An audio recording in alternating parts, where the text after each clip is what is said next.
As we carefully cross the street, we're standing in the intersection of 16th and I right now. One more block down this road here, down I, that is 17th and I. That is where these shootings took place. And as you can see, there's still a large law enforcement presence up that way tonight. Nowhere near what we saw earlier, but they're up there. Now, just over in this direction, just a few blocks down there, there's the White House, which was put on lockdown earlier today because of its proximity to where this all took place. This area is surrounded by restaurants, businesses, hotels, and that leads a lot of people tonight to sound like this. I'm so sad. It's senseless. It shouldn't be like this. It's shocking. I would never expect to see this in D.C. You're leaving work, walking to catch the red line. You happen to see this. What's your reaction to that? It's pretty sad. It's sad what's happening in the world. It's really sad. As you can see, this stretch of I Street behind me is still blocked off, and an active crime scene here tonight. Guys. Yeah, pretty unbelievable. Josh, thank you. Be sure to get our Fox Local app to track all the latest developments. On the go, it is free and in the App Store. All right, shifting gears here now. Let's take a look outside for you because a big story that impacts everybody is the weather. The weather and travel also, obviously, as we take a live look here from our camera at the wharf at the airport.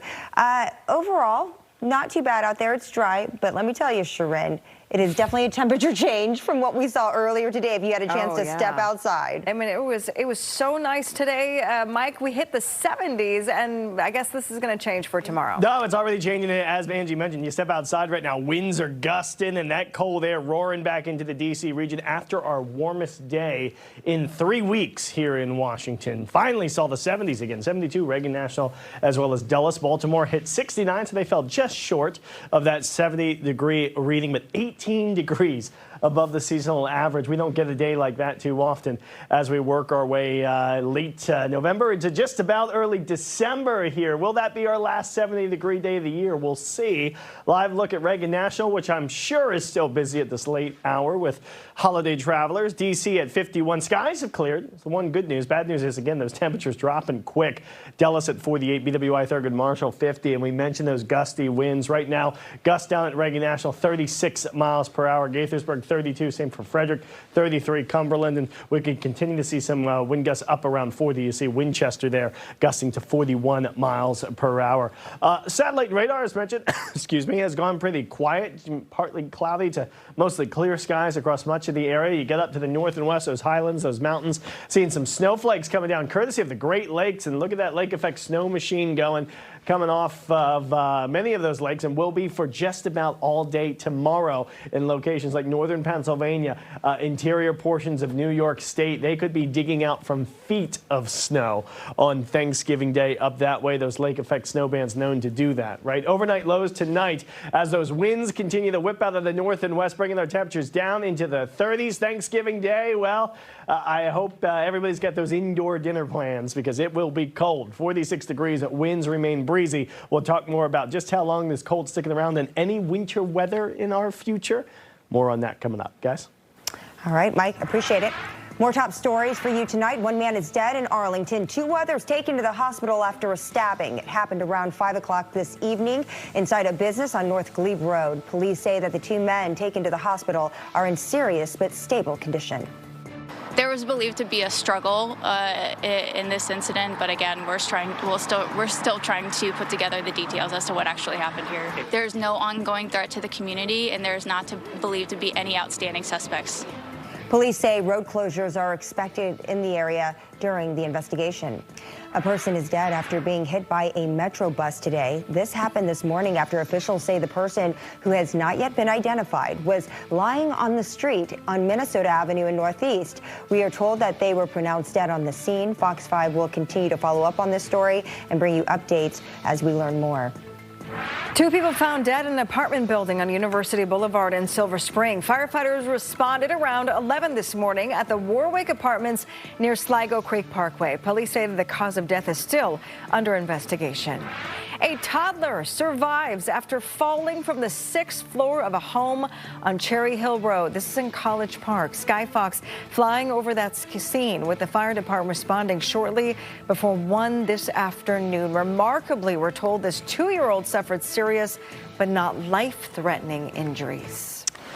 Mayor Muriel Bowser speaking for the first time today about her decision not to run for re-election. Bowser says that her biggest accomplishments include bringing the Washington Commanders back home to the district and also building investments in poor parts of the city. Bowser telling reporters at a food distribution event in the D.C. Convention Center today that she's very grateful for her 3 terms.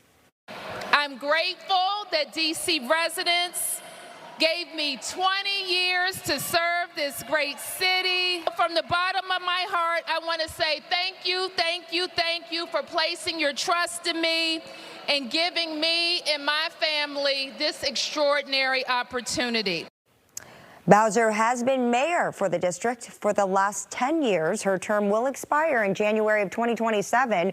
She says that she had no plans for future elections unless D.C. becomes a state. Then she says she will run for governor. Well, still to come, our coverage of the breaking news near the White House will continue. Yeah, we're speaking live with a national security expert about the ambush attack next. Ladies, leave your man at home. The club is full of ballers and their pockets full grown. And all you fellas, leave your girl.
On Fox Local.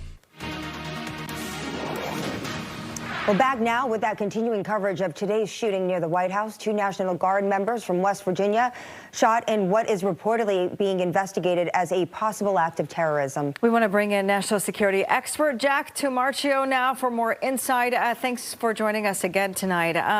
This is being looked at as a potential act of international terrorism. We don't want to jump to conclusions. It's still very early in this investigation. But what early indicators would classify this as such? Well, certainly we're still studying the situation. The suspect is in custody. He's 29 years old. He's an Afghan national. He's apparently been living in Washington State for a while. I don't know exactly when he came to the United States. Apparently, I heard the president say that he possibly came a few years ago when the United States evacuated Afghanistan with our military members when we left. We just don't know enough about who he is and how he got here and what his agenda was, because right now it's just, it's very fluid. He appears to have acted alone, but again, that's also something being investigated. So was this an act of political terrorism? Was this an act of a deranged man? These are still unknown issues that have to be investigated by the law enforcement authorities. And from your purview, if you had to really zero in on one red flag that you believe investigators should be focused on in the situation, knowing what we know now, what would that be? Well, I think I'd like to know a little bit more about this individual. What brought him here? What would be any possible, I'll use the word beef, for example, against the military. Maybe he remembers when the U.S. was in his country, when U.S. troops were in his country. We just don't know who he is. And maybe he was a Taliban supporter. Maybe he's just a guy who has got some kind of a personal grudge against the military. Maybe he's just a lunatic. Again, these are questions that have to be answered. But I think that what I'd want to find out is what part of Afghanistan was he from? Was he affiliated with the Taliban or another group there that might be anti-American? And what has he been doing for the last several years that he's been in Washington State? Those are the red flags I want to find out to try to answer exactly who this guy is and what his agenda was. When you look at right now what's happening in Washington, D.C., we have over 2,000 National Guardsmen that have been with us in the city for the last several months. Now the president is wanting to deploy another 500. When it comes to national security, I mean, how do you kind of see this playing out? What do you kind of make of this shooting now impacting our national security, not only in the nation's capital, but as a country overall? Well, I don't look at this as a fire alarm.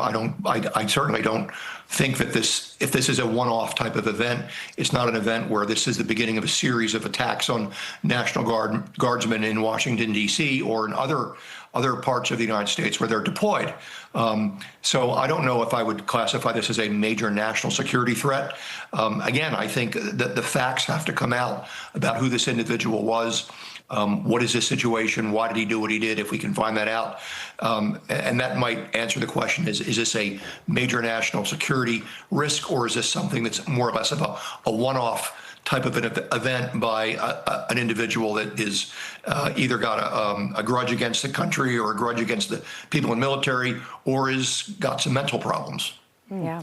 Jack Marcio, once again, thank you so much for taking the time to join us and give us your valuable insight as we continue to learn more about this horrific story here in our nation's capital. Thank you. Jack, thank you. Coming up, more signs of hope in the war. Actually, before that, let's get to weather.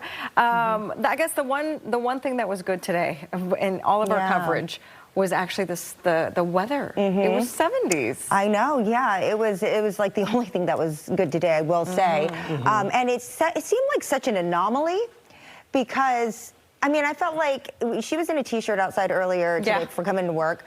My kid's running around with no shoes on outside. And anomaly it is. It's a one-day wonder. Off it goes. And this happens from time to time when we get storm systems that pass to the west like this, drag up a lot of warmth. Cold front, though, has gone by. And if you step outside right now, you'll definitely feel the difference from earlier this afternoon. Karaoke night, I see folks in short sleeves down there. They're trying to work their way inside rather quickly as temperatures are starting to change. A very cold holiday pattern settling in. Going to feel very different for Turkey Day, and then it stays all the way through the upcoming weekend and even into next week. It will very much be feeling like winter around here. You see that cold advancing down there in Leonardtown. I guess not awful at 58 degrees, 59 Montrose, Prince Frederick 55, but north and west, Bowie falling to 48, so is Beltsville, Fairfax 51, Lovettsville, Germantown 46, Clarksville up there in Howard County 48, so that wall of blue slowly but steadily working its way eastward, and it's quite the wall. I mean, look at all those cold numbers as you go back beyond the Great Lakes and into the northern plains. Fargo at 13. All right, we're not getting that cold, but that is cold out that way. Chicago 31, Cincinnati 39. We're going to have a lot of 30s in our suburbs by the time we start things off on Thanksgiving morning. Already snow showers and flurries going across West Virginia. Parts of Garrett County could even pick up a little bit of snow shower activity tonight. And we mentioned those Great Lakes. Yeah, they could be measuring snow in feet on Thanksgiving Day if you get caught under one of those Great Lakes streamers. Don't worry, far away from us here in D.C. We just have to contend with those falling temperatures. 47 by 11 o'clock, 46 by 1 in the morning, by 3 a.m. down into the lower 40s. And tomorrow, well, zone of low pressure to the north keeps the lake effect snows going, and it also pumps down plenty of cold here in D.C. Highs in the 30s north and west, low to mid 40s here in D.C. And you see there, next couple of days, that cold is not going anywhere. By the weekend, we might track something winterish. We'll tell you more about that coming up later in the show. Don't go anywhere. Our continuing coverage comes back right after this break.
The search for a missing Virginia football coach is now a manhunt after police announced he is wanted on child pornography charges. Travis Turner disappeared last week, just days before his undefeated team's playoff game. According to police, the 46-year-old coach was reported missing after authorities went to his house in Appalachia to question him. Virginia State Police ask anybody with information on Turner's whereabouts to let them know. D.C. Congresswoman Eleanor Holmes Norton is touting wins in the Senate's fiscal year 2026 D.C. appropriations bill. It will secure $40 million for the D.C. Tuition Assistance Grant Program. The bill exempts D.C. from federal government shutdowns in fiscal year 2027 and provides $4 million to fight HIV and AIDS in the district. The bill does not include 18 anti-home rule riders included in the House version of the bill, but it does prevent the district from using local funds on abortion services and commercializing adult use marijuana. Well, the mother of White House Press Secretary Caroline Leavitt's nephew was detained by immigration authorities. Officials say Bruna Caroline Ferreira overstayed her tourist visa, which expired back in 1999, and was in the country illegally. Ferreira migrated from Brazil to the U.S. as a child and was a DACA beneficiary. She's currently at an ICE processing center awaiting deportation. Well, coming up, we're heading back to the scene of that breaking news in the district. We have live reports once again with Nanasinda Bonsu and Josh Rosenthal still ahead.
Right now at 10:30 here on Fox 5, new details on the suspect behind the ambush attack just blocks from the White House. Plus, FBI Director Kash Patel weighs in on the investigation.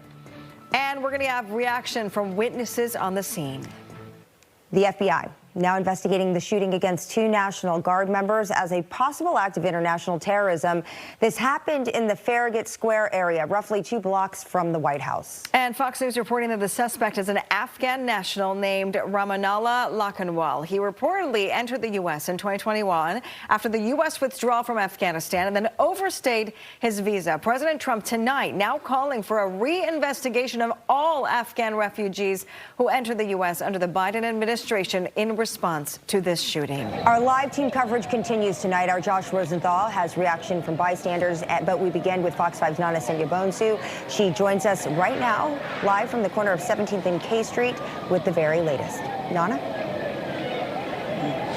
Hi, ladies. Good evening. As you can see behind me, it's still a very active scene. I want to zoom down the street, down 17th Street, and you can actually see there's some activity taking place behind this dark gray pickup truck. But also to the left, you can see investigators are in this closed-off area where they keep going back and forth and also placing what appears to be evidence inside of bags. Let's go back to these National Guard members who were actually told are from West Virginia. We know right now that they are still in the hospital fighting for their lives. MPD says at 2:15 this afternoon, as Guard members were patrolling the area, a suspect comes out of nowhere and starts shooting at the soldiers. That's when another member removed their weapon and fired at the suspect. Leaders say the shooting was targeted, and again, they believe this was an international act of terrorism. FBI Director Kash Patel calling the National Guard members who stepped in today heroes.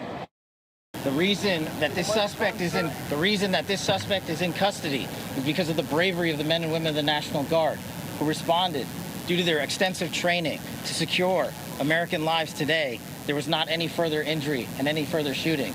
We should highlight the fact that the men and women of law enforcement, the interagency, the Department of War, and the National Guard executed their training with great precision today and prevented an even greater tragedy from befalling us.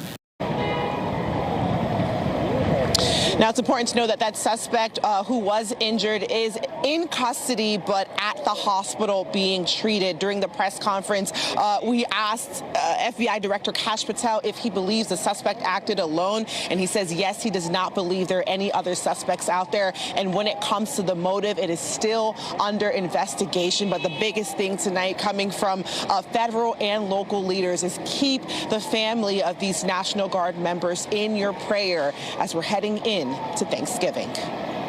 Nana, thank you. And in the minutes after the shooting, President Trump requested more National Guard troops to be sent to the district. Fox 5 got a chance to speak with national security expert Jamil Jaffer about the future of D.C. as a result of this attack. As you know, we've got about 2,200 National Guard troops in D.C. right now. This new deployment of 500 more to ensure that those troops are safe is, a significant increase on that 2,200. And of course, you have the fact that a federal judge has ordered those troops withdrawn, although she stayed her order as it's appealed for 21 days. So we'll see how this plays out. It's still not clear when the 500 additional troops will actually arrive in D.C. or whether they will come from the D.C. National Guard. Vice President J.D. Vance is speaking about the targeted attack during a Thanksgiving visit to the military members at Fort Campbell in Kentucky. I think it's a somber reminder that soldiers, whether they're active duty, reserve, or National Guard, our soldiers are the sword and the shield of the United States of America. And as a person who goes into work every single day in that building and knows that there are a lot of people who wear the uniform of the United States Army, let me just say very personally, thank them for what they're doing. Defense Secretary Pete Hegseth says that 500 additional service members will be requested for patrols here in the district. And let's take you back out live near the scene tonight for more reaction. Josh Rosenthal is standing by in Northwest with more. Josh? Hey guys, take a look. This is a little bit of a different vantage point from what Nana showed you earlier. That is 17th and I, 1 block up there, and that is where the shooting took place. It is a very busy part of town with hotels, restaurants, businesses all over, and of course the White House just a few blocks away. Today we heard from people who were trying to get home from work and couldn't get to their cars. We heard from folks who were spending a night in D.C. ahead of the holidays and just so happened to come across this. We also heard from one woman, Laura Lovelace, who told us she works nearby at 17th in Pennsylvania. She said she'd actually gone home early today, but then she came back because she told us she wanted to say a prayer for the National Guardsmen who were shot. I think it's an absolute tragedy. It's an absolute tragedy. Again, no matter how you feel about the deployment, these are men and women who are serving our country and doing the best that they know how to do. And they mean no harm and certainly do not deserve to be shot and even potentially killed. One other thing I'll mention, we told you that we had talked to quite a few people earlier whose cars were parked near this crime scene. They weren't able to get them out. It does appear tonight as though police are finally, after all these hours, allowing some people to go in there, get their cars, and get home after what's been a very long night. Guys. Hey, that is a good sign there, Josh. Thank you so much for that and all of your reporting throughout today into tonight. Be sure to get our Fox Local app to track all of the latest developments in this breaking story and any other story that we're covering at any time, anywhere you are. It is free in your app store. To this now, Virginia's Attorney General is leading a 21-state coalition pushing to have Fairfax and Arlington's Title IX case dropped. The brief from AG Jason Miyares argues that schools are not required to open bathrooms or locker rooms based on self-declared gender identity. The dispute began in July after the federal government threatened to withhold millions in funding from the school districts. If the court agrees with the states, it could allow schools to maintain privacy policies without losing those federal funds. Maryland's Attorney General suing to save SNAP benefits for immigrants. Attorney General Anthony Brown joining 21 other states trying to stop new USDA guidance that says some legal immigrants, including refugees, are not eligible for food assistance. They argue this contradicts federal law and will cause confusion for families. Coming up, Maryland stepping up to help families and students at risk of homelessness. Also, thieves use disguises to steal rare wine in the Commonwealth. A closer look at the heist that's still ahead. I love it when your hair's still wet because you just took a shower. Running on a treadmill and only eating salad. Sounds so smart like you graduated college, like you went to Yale.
stored vehicles.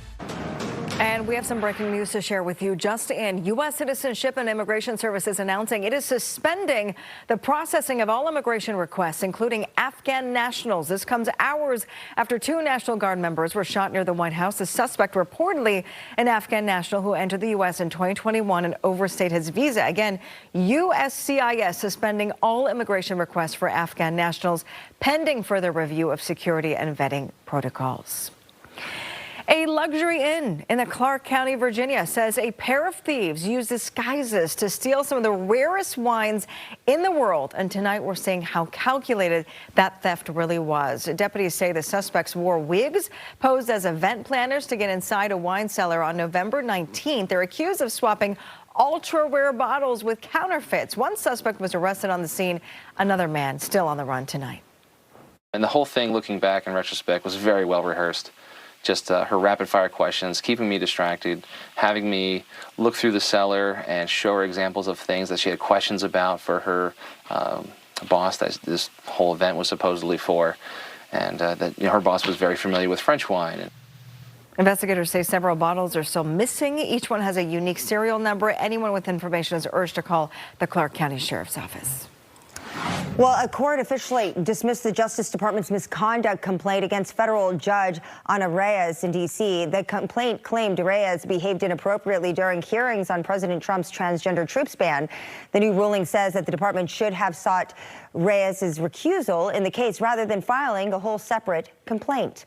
Maryland now launching a new rental assistance program to help families and students at risk of homelessness. Eligible households can receive funding for rent, utilities, moving costs, also security deposits through the community's schools. Now, more than 400 families have already received support, with more than 1,300 applications submitted across 8 local jurisdictions.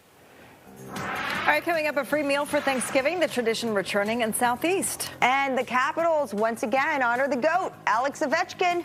And we want to check in with our, I don't know, greatest of all time. Can we call you that? No. We're leaving that with Sue Palka. I'm not getting in the way of that. That's right. All right, we are getting you ready for colder air returning to the D.C. region, happening as we speak. Could it bring a touch of winter weather before the weekend's even done? I'll explain more coming up when Fox 5 News at 10 returns.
Well, tonight the Capitals holding a pregame ceremony to celebrate Alex Ovechkin as the first player in NHL hockey to score 900 career goals. At the age of 40, he is showing no signs of slowing down. He has 10 goals this season with 11 assists and 21 points. I'm still playing, and you know, how I said before, like when you're still a hockey player, you don't think about it too much because like you're still playing. But when you're gonna be done, and then yeah, like you're gonna relax. You're gonna talk to your friends, to your family about it, and yeah, it's gonna be a good moment.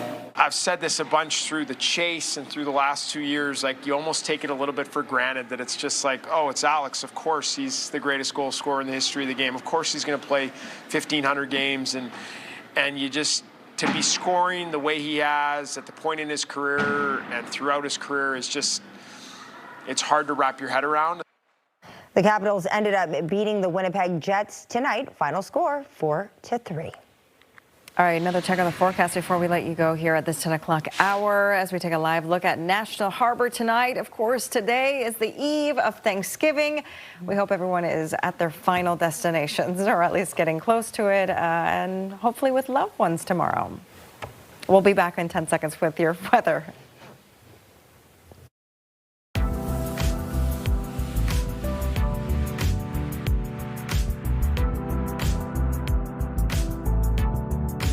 Now. Leathertown, where the crowds are out. How about that down there at the bar? As I get a lot of folks that don't have work tomorrow, right, with Thanksgiving holiday. So more folks gathering down there tonight than you'd see. That parking lot certainly jammed. But what I want you to know those trees, look at them blowing in the wind on the sky cam as colder air worked its way into town. Winds sustained. These aren't gusts, sustained winds. Reagan National Airport right now, north and west at 26 miles per hour. Current number 51 degrees downtown here. Checking on some of those numbers across the rest of the region.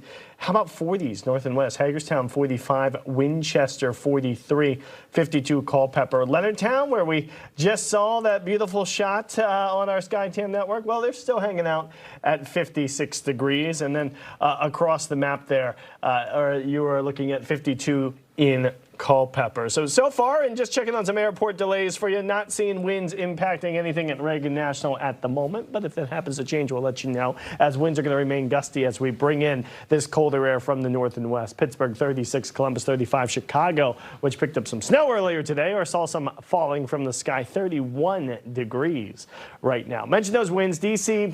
peaking right now at 26. Everybody else 15 to 20 for the most part across the area. So it is pretty gusty out there tonight. Nothing more falling from the sky, at least not at the moment, nor do we expect anything on your Thanksgiving day, though it will be quite breezy. You got to get out to the west where yet snow machines starting to kick up a little bit, lighter variety stuff, but some locations, higher elevations could get a coating out in those mountains, and then farther north you go closer to those Great Lakes, they could get much more than a coating. Interior portions of Pennsylvania, upstate New York, in fact, latest modeling in some of those locations, while the big cities, you see Erie, 3 to 4 inches possible there. Buffalo, just a couple more inches, but in between, you see where these purples and pinks are? Yeah, see what that represents, 12 to 18 to 24 inches of snow possible in some of those towns. They're certainly used to that, but might disrupt Turkey Day up that way for folks up there near the Great Lakes.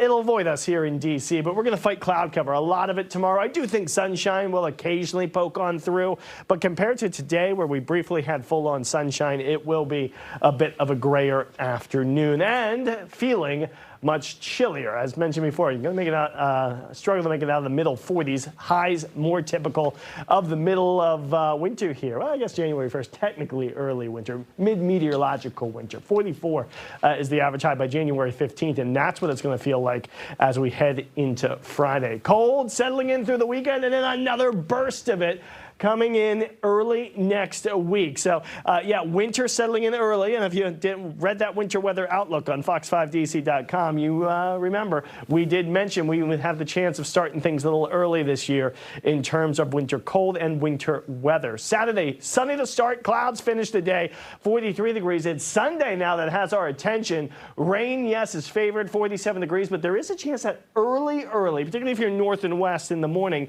we may start things off if moisture moisture gets in here in time with a little bit of a wintry mix. Storm system going to be working its way through the Midwest, so those traveling home on either Saturday night or Sunday could have trouble with those flights coming out of the Great Lakes and Midwest once again. Here in D.C., as we get into Sunday morning, and I am talking pre-dawn here, but you do see a lot of colors there, and that's a mixture. Snow, mix, rain, ice, all possible. That is assuming moisture can work its way in here early enough on Sunday. As we get beyond sunrise, it should go over to just kind of plain old rain across the area, but such a busy travel day. Again, we'll watch for disruptions.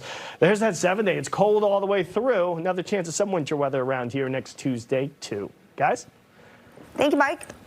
Well, before families sit down for their Thanksgiving feast, many will enjoy plenty of football. Others may stream shows, and Black Friday is right around the corner. Our sister station, KTVO, spoke with Cynthia Clevenger with Tubi, the free streaming platform owned by our parent company, Fox.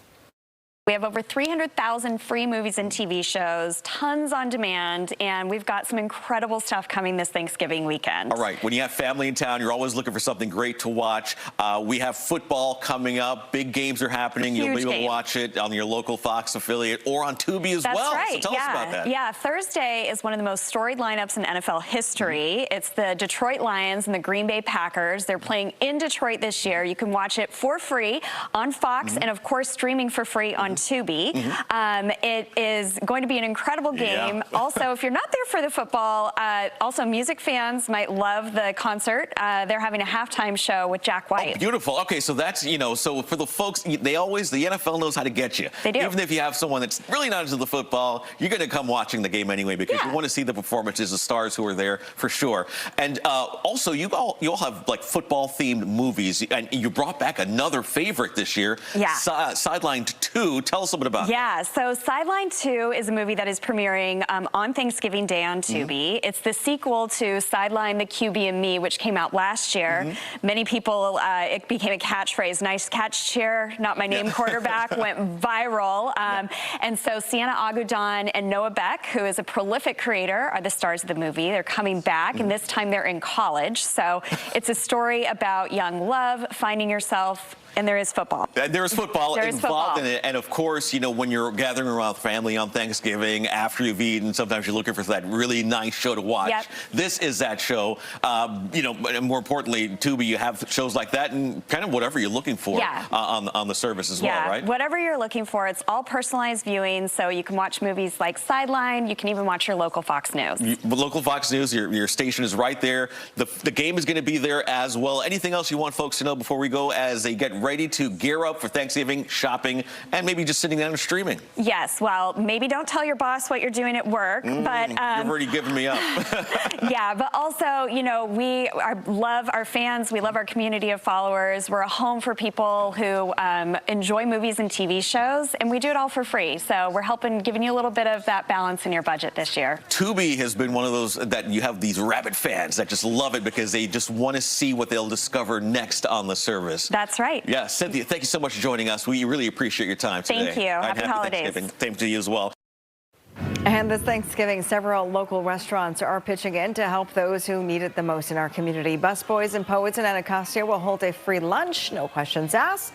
The offer runs from 11 to 2 tomorrow. The owner of the popular restaurant chain says simple acts of kindness may have a life-changing impact. That is super nice. Amazing. Restaurant chain medium rare and volunteers making sure families have a properly cooked turkey. The owners say many people may get a free bird. However, they don't have the resources to cook the meal. So those with a thawed turkey have a chance to let the pros fry up the dish, reducing the fire risk at home. The Cleveland Park event runs from 11 to 4 o'clock tomorrow. Well, still to come, a national food brand cans an executive order over controversial remarks. And not everything is closed for Thanksgiving. What landmark is kicking off the holiday season? Still ahead. I know you're mad, can't take no more, but put that back.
Back now with 5 things you need to know, beginning with at least 44 people are dead and nearly 300 missing in Hong Kong after a devastating fire rips through a high-rise apartment building. Strong winds spreading the flames across 7 of the 8 buildings in that complex. 3 men were arrested in connection to the fire. Suitmaker Campbell's has fired an executive who was recorded making racist comments and mocking customers. A former employee said that he was fired after reporting that the remarks by Vice President Martin Bailey allegedly said that Campbell's makes a, quote, high-processed food that is for poor people.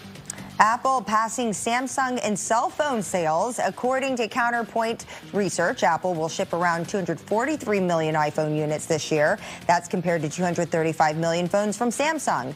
Apple's success is being driven by its iPhone 17 series, which launched back in September. Santa, along with the Salvation Army, bookended the New York Stock Exchange right before the Thanksgiving holiday. Wall Street's main indexes rose for a 4th consecutive session today. Investors looked through fresh economic data and doubled down on bets, and Feds will cut interest rates in December. A holiday show returns at the U.S. Botanic Gardens along the National Mall. This year's theme is Season's Greenings. Get it? Greenings? Dynamite. And showcases dinosaurs, animals, and plants. The holiday display opens tomorrow on Thanksgiving Day, and it's going to be open through January 4th. All right, don't go anywhere. I'll see you at 11:30 with the Final 5 and much more on that breaking news coverage of the National Guards. But more with Kenneth and Mike right after this breakthrough.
The suspect came around the corner, raised his arm with a firearm, and discharged it at the National Guard members.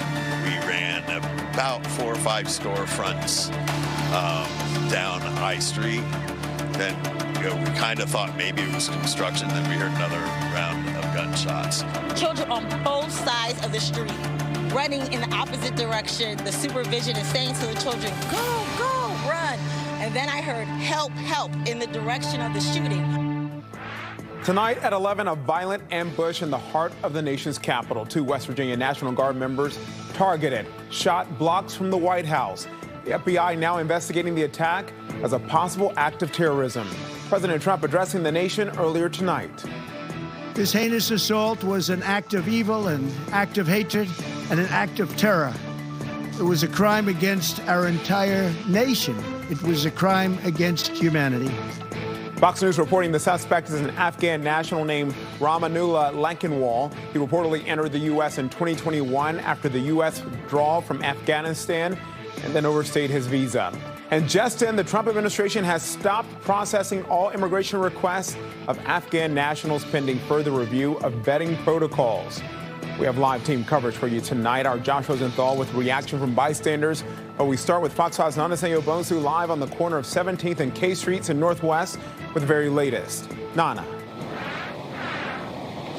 Hi, Kenneth. Good evening. We are here at Farragut Square, and you can see it's still a very active scene at this hour. The latest information that we have from officials is that these 2 National Guard members are still in the hospital in critical condition. We're going to go down 17th here towards L Street for you to get a better look at the scene that is going on right now. It appears to be where the shooting happened. Excuse me, it's I in 17th. Investigators are focusing in on this corner, which is also the Farragut West Metro entrance. MPD says the 2 National Guard members who are from West Virginia were doing their job patrolling this area around 2:15 with other Guard members when they heard gunshots.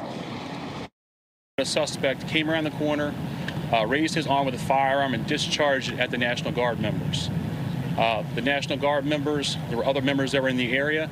They were able to, after some back and forth, able to subdue the individual and bring him into custody. Now, that was Assistant Police Chief Jeffrey Carroll, who confirms that the suspect is currently in custody and being treated at the hospital. Investigators say they're still searching for a motive, but sources with Fox tell us this could be an international act of terrorism. FBI Director Kash Patel calling today's shooting a horrendous act of violence. To the American public and the world, please send your prayers to those brave warriors who are in critical condition and their families. They are here serving our country. They are here protecting everyday Americans and citizens around the world in our nation's capital. Now, these National Guard members, as FBI Director Patel said, have been in D.C. since the summer. Since the start of the president's federal takeover, you usually see them in groups of 3 to 5 walking around, patrolling the area, parks and metro stops. That's what these two members were doing today when the suspect targeted them just after 2 this afternoon, right here on 17th and L, the day before Thanksgiving. D.C. Mayor Muriel Bowser was also out here earlier, and her one ask to the community tonight is that they come together and pray, not just for the National Guard members who are currently in the hospital, but also their families as we head into Thanksgiving. Nana, thank you. And our live team coverage continues now. Fox News' Josh Rosenthal live at 16th and I Northwest with reaction from witnesses and others tonight. Josh. Hey, Kenneth, right off the bat, I want to give you an idea of the chaos that broke out as this was all unfolding earlier today. Take a listen. I heard boom, boom 2 times. And then the Uber driver said, why are all these people running? So then I look out the window and it's little children, adults running, children on both sides of the street, running in the opposite direction. The supervision is saying to the children, go, go, run. And then I heard help, help in the direction of the shooting. Now I want to give you an idea of where exactly we are, because I think it's important context. We are standing at the intersection of 16th and I. We're going to carefully cross the street here. We are walking towards 17th and I, 1 block up. That's where this shooting took place, and you can see there's still a law enforcement presence out here tonight. Now turn to this direction, just a few blocks in that direction up there, you can see it's the White House, which went on lockdown today. There are a lot of restaurants, hotels, businesses around here, and so tonight all of the above is leading a lot of people to sound like this. I'm so sad. It's senseless. It shouldn't be like this. It's shocking. I would never expect to see this in D.C. You're leaving work, walking to catch the red line. You happen to see this. What's your reaction to that? It's pretty sad. It's sad what's happening in the world. It's really sad. One last mention, as you may be able to see right now, police have, for the past hour or so that we've observed, been lifting the police tape here along I Street, where